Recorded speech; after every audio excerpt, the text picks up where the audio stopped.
Thank you very much for listening to this episode of Rock the Boat. Before we start, just wanted to let you know that we have an amazing quiz online that will help you choose the best cruise line for you. If you're not sure, if you think you're a bit more of a Virgin Voyages, an NCL, Celebrity or P&O kind of cruiser, so just click on the link in the show notes below, take the quiz, it only takes a couple of seconds, and one of our team will be in touch to help you find the best cruise for you. Now, on with the show. Hello and welcome to this week's podcast. I was very lucky enough to be invited to go and sail on board the wonderful Disney Dream by Disney Parks UK. So thank you very much to them. I've recently just got off and I want to tell you all about my experience. So this was one of the UK sailings. This was going out of Southampton and it was a 7-night cruise, and we went to Zeebrugge, went to Copenhagen, Oslo and Stavanger. Stavanger is where you go to the Norwegian view. So I'll quickly tell you about some of the ports. Now, getting on at Southampton is really easy if you're based in the UK. If you're based within sort of a couple of hours drive away, then you just drive down on the day. If you're a bit further away, then you might want to spend a night in Southampton or close by beforehand. But I was coming from London, so I took the National Express down. It took about 2 hours to get there, and then I went straight to the terminal and got pretty much straight onto the ship as well. And she is a beautiful ship. I sailed with the Disney Magic last year. I was going around the UK. That was the ship that a lot of people had done during the staycations a few years ago as well. So it was great to go onto a different ship. Now, the Disney Magic was the original ship, and the Disney Dream is a bit bigger and a bit newer as well. So whilst a lot of things are in the same or similar kind of places, this one just looked a lot bigger and had a bit more sort of style and substance to it as well. So I really, really enjoyed getting on board. So I said, nice and easy when you got to Southampton. All you just did was Disney sent out your luggage labels well in advance. You just put them onto your luggage. You go through passport control, go through the boarding, pick up your key to the world card, that's your room card, and also your chargeback card as well. And then you get onto the ship. Now, if you've never been on a Disney cruise before, one of the things that you do when you first get on board is they obviously scan you in like on any other kind of cruise. You arrive on the Disney Dream straight into the atrium, and someone is going to announce you. So you get to be announced. So it is a bit weird if you've never been on before. It can be a bit daunting as well as they're announcing to everyone in the atrium, please welcome on board. But it is kind of like it sets you up to be part of this amazing cruise. You just feel like you're sort of part of the whole Disney experience. Now, we set sail straight away for Zeebrugge. Zeebrugge is in Belgium, and from here you can go to Bruges itself, or you can go to Brussels. Disney call the shore excursions Port Adventures, and you can book these on the app so many days in advance, depending on what your level is. So if you're a Castaway member, then you can book a bit kind of further in advance. They do tend to be a bit more expensive than like a local equivalent, but they have the guarantee that they will get you back in time and the ship will not sail without you. Whereas, for example, if you did another one, you always run the risk, but a lot of them nowadays have this cruise connection insurance as well. So what they do is they then get you on the next port. So went to Zeebrugge. I didn't actually get off here because I'd actually recently been to Zeebrugge quite recently before, and I wanted to explore the ship. So I went for lunch. I went to the Royal Palace for lunch. It was a table service restaurant. Oh, absolutely amazing. I had an Impossible burger with just amazing cheese on top and super potato fries. It's brilliant. I could have got something up from Cabanas, which is the buffet upstairs, but it was really nice to have it delivered to you on the plate and having the wait and stuff around you. And beautiful restaurant as well. So from Zeebrugge, we had a day at sea, and then we went to Copenhagen. Copenhagen is a really nice place. It's where you got if you look on my social media, it's where you've got the coloured buildings. So brightly coloured buildings down by the canal, takes you out to the by the sea. Really nice place, very friendly place as well. So we went on a port excursion, port adventure that Disney organised for us. So we went on that. We had a wonderful guide, and she was saying it's all about the history of Copenhagen. And then we had a bit of free time to wander around, get some lunch before heading back to the ship. Some of my friends went to go to Tivoli Gardens, which is one of the inspirations for the original Disneyland. So you can kind of see why a lot of people would want to go to there, but I just didn't have enough time, unfortunately. And then we went to Oslo. Oslo's a really nice, again, sort of chilled out kind of place. And I went to Stavanger. Stavanger's where you go to for the Norwegian fjords. So a lot of people pre-did excursions to go off actually into the fjords itself, as opposed to being into the town of Stavanger. We didn't actually dock in Stavanger. We docked a little bit further away. It's about a 20-minute bus ride into Stavanger, but Disney laid those on, and they were all complimentary. So, quickly tell you a little bit about my stateroom. So, I was lucky enough to be given a veranda stateroom. So, a veranda is a posh word for a balcony. Really, really nice. So, as you go in, you've got the split bathroom. So, what we mean by split is the toilet, and there's a sink in one, and then you've got the shower, bath. It's a very small bath, more for kids, and another sink and another, which means that someone can be brushing their teeth whilst they're in the shower. It's a nice way of sort of splitting up, so it's not all in one room. Also means that after you come out of the shower and the mirrors are all misted and steamed up, it means that you can actually go and brush your teeth and do your makeup and that kind of stuff without the mirror being all misted up as well, so you can do it in the other one. You've got a nice big wardrobe, so you can hang all your clothes in it. It's a safe, and you've got your life jackets in there as well.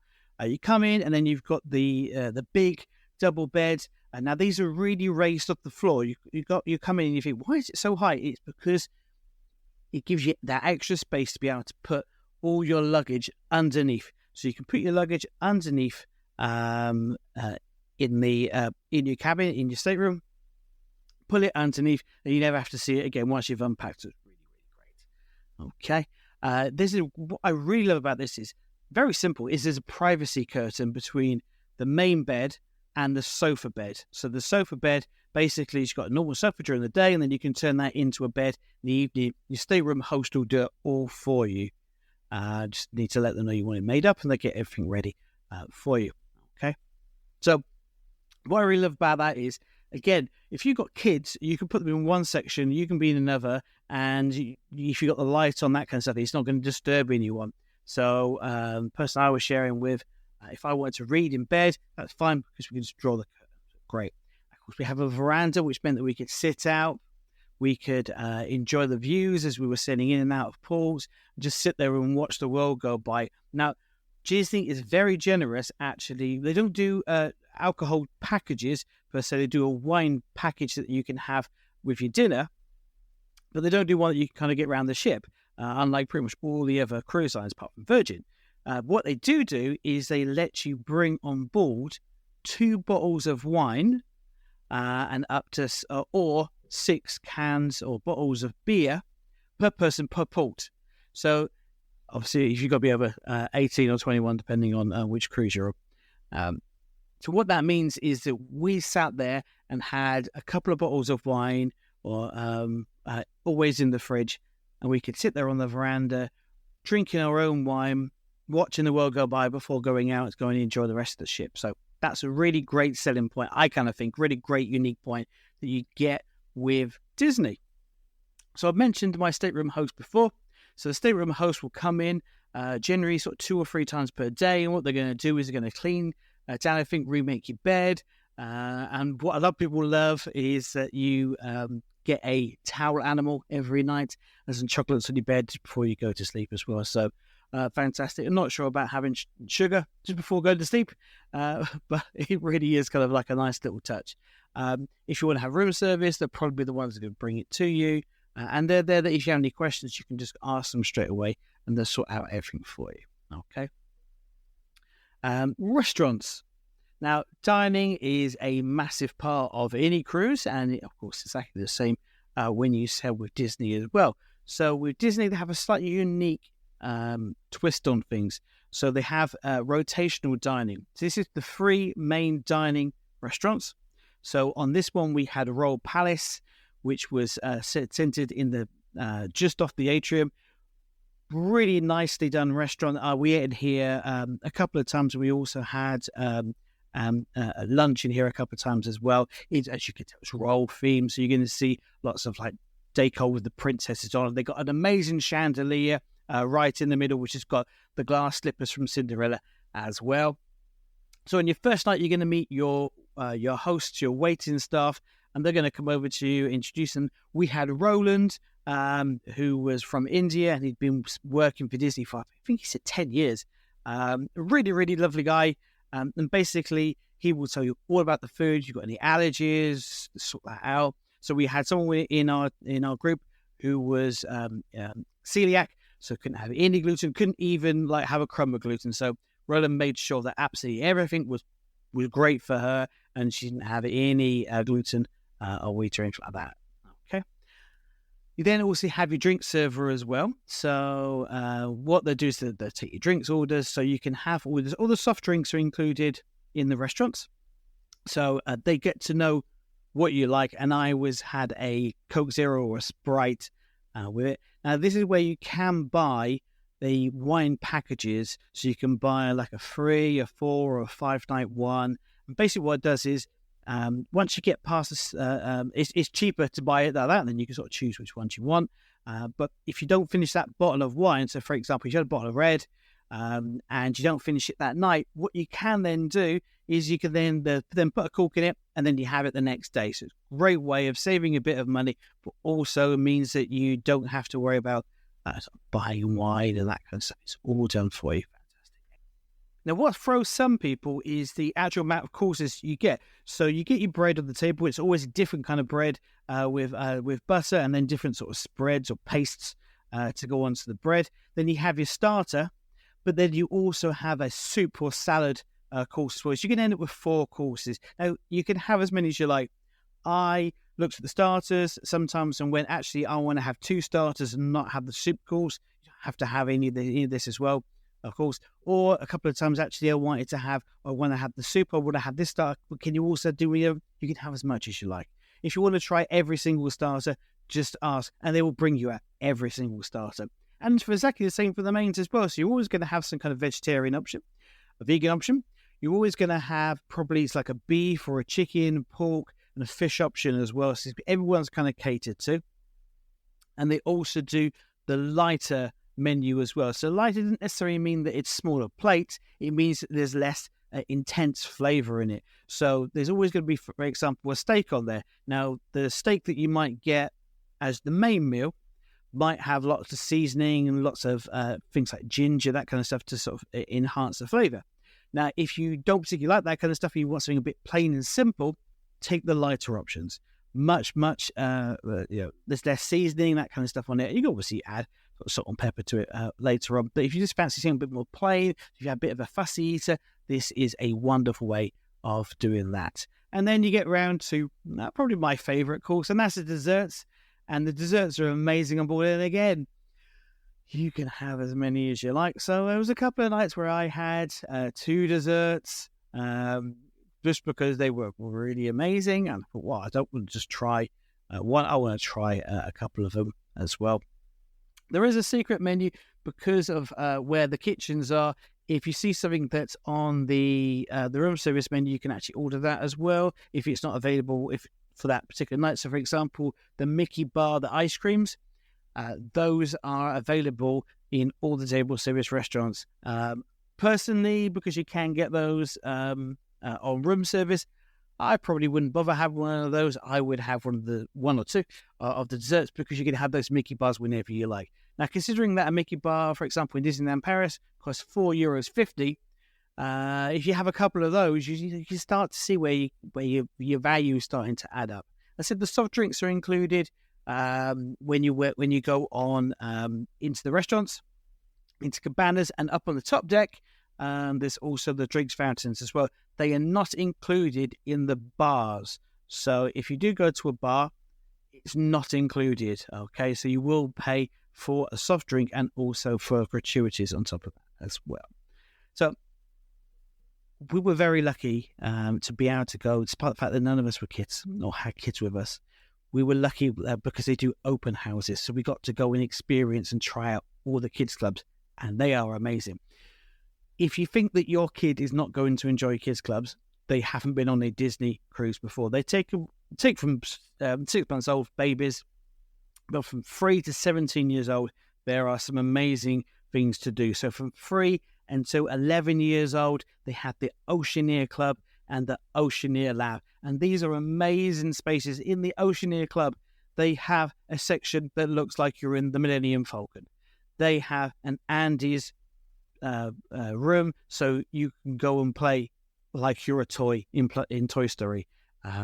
There is an area where you can go and make goo, all that kind of stuff. There's always so much going on. In the Oceaneer Lab, you can like drive a virtual boat, plenty of things. Really amazing. Just check on the app and it tells you all the opening times of what they're actually going to be doing. As sometimes the friends, Pluto, Stitch, those kind of characters will come down and actually spend some time in there as well and actually play. We got to make space goo with Stitch. So it's not like just meeting a character. You actually get to interact and play with the character and make space goo. I mean, isn't that pretty amazing, isn't it? From 11 to 14 years old, they can go to Edge, and Edge is actually built into one of the funnels. So they have this amazing view overlooking the ship. Really great. They have a brilliant area that, again, they can do tons of things, or they can just chill out and relax with their new friends as well. It is not a forced, you need to do this kind of kids club.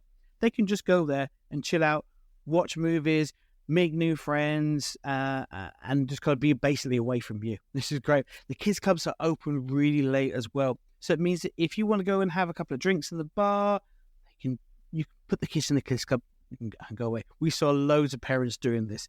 And half the time the kids didn't want to actually leave, even though it was closing at nearly midnight. So it's trying to get them to come out of that. For the older kids, we went and had a look around Vibe, and Vibe is from 14 to 17 years old. I wish I was a 16-year-old because this was an amazing space.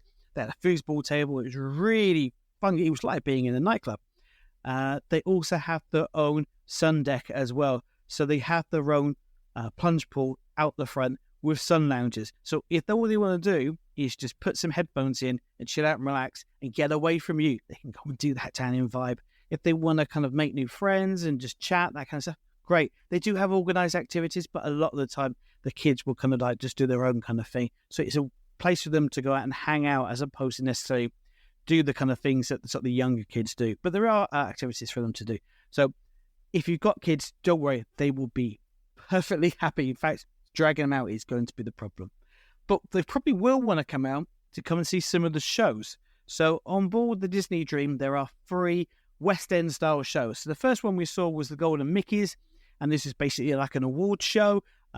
He is giving out the Golden Mickeys, and then it's a good excuse to basically go through different Disney characters and songs, that kind of stuff. So that was quite a nice one.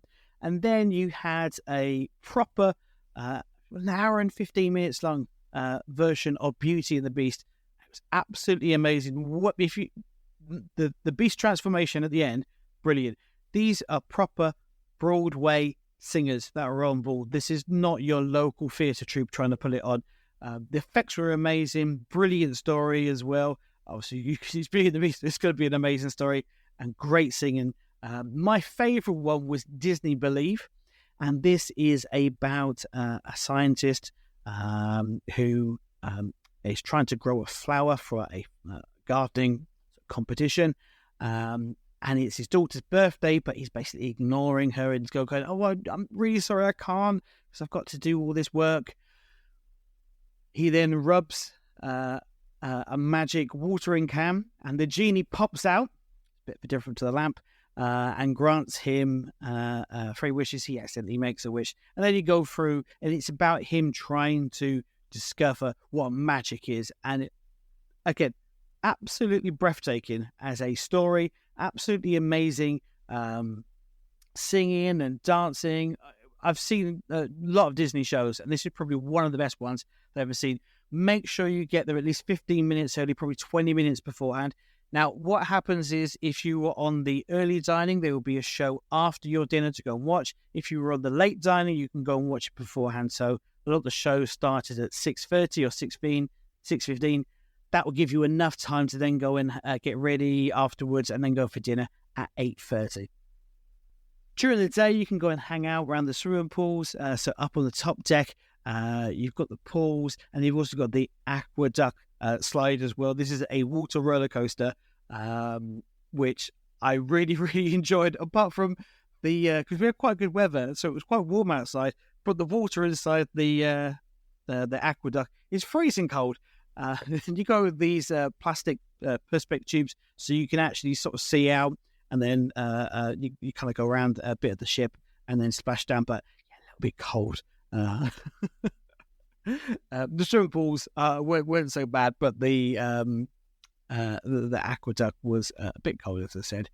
There are 2 adult-only swimming pools. So you've got the one next to Cove Cafe. We loved going into that one. That also has like a little spa pool, jacuzzi pool next to it as well. And then up on the top deck, you've got Satellite Falls, which is like a round swimming pool, and it's got a fountain kind of in the middle, so you can sit there and kind of get wet. But it's great because you don't have the noise of the kids being around as well. When you're in the main pools, you also got the big funnel visions. That's the big TV, so you can sit there, watch a Disney film whilst the kids go in the pool, or you can watch a Disney film from the swimming pool if you want to. Can't do it anywhere else, can you? Characters, of course, are one of the biggest reasons that anyone goes onto a Disney cruise. Characters are in lots and lots of different places. You'll have the times on the app that tell you when to go and meet the characters. We met Mickey and Minnie, Pluto, Donald a couple of times, some of the princesses. So we met Ariel, Tiana. Compared to how long you'd wait in a Disney park to go and meet these characters, you're looking at sort of like a 15-minute wait sometimes. Compare that to sort of an hour or so maybe in a Disney park. Great way, and you had so much interaction. There are also characters that are randomly wandering around. So we bumped into Chip and Dale randomly walking around. And then you'll also see them in the shows as well. So you have the shows that are up on the deck, so like the pool parties, and then you also got them in the actual shows as well. So I hope that's whetted your appetite a little bit for sailing on the Disney Dream. Disney Dream is sailing again in 2024 from the UK, and there are some amazing itineraries. There's some free and 4-night itineraries. It's a great way of testing it out and seeing if you like a cruise. But likewise, if you've been to Disneyland Paris or Walt Disney World, you want a little bit of a change and a different way to do Disney, I would 100% recommend doing that. Please use the links in the show notes below to get in touch, and one of our team will be able to help you live your Disney dream aboard the Disney Dream. Thank you very much, and have a great day. Hi there, and thank you very much for downloading this episode of the Rock the Boat podcast. We really do appreciate it. If you want to keep up to date with the latest goings-on and the latest offers and news within the cruise industry, all you need to do is just join our newsletter. It's free and it's not spam whatsoever at all. We're never going to sell your details on to anyone else. To sign up, just go to rocktheboat.travel/newsletter. That's rocktheboat, all one word, .travel/newsletter. Or really easy, just click on the link in the show notes below. Thank you very much, and on with the show.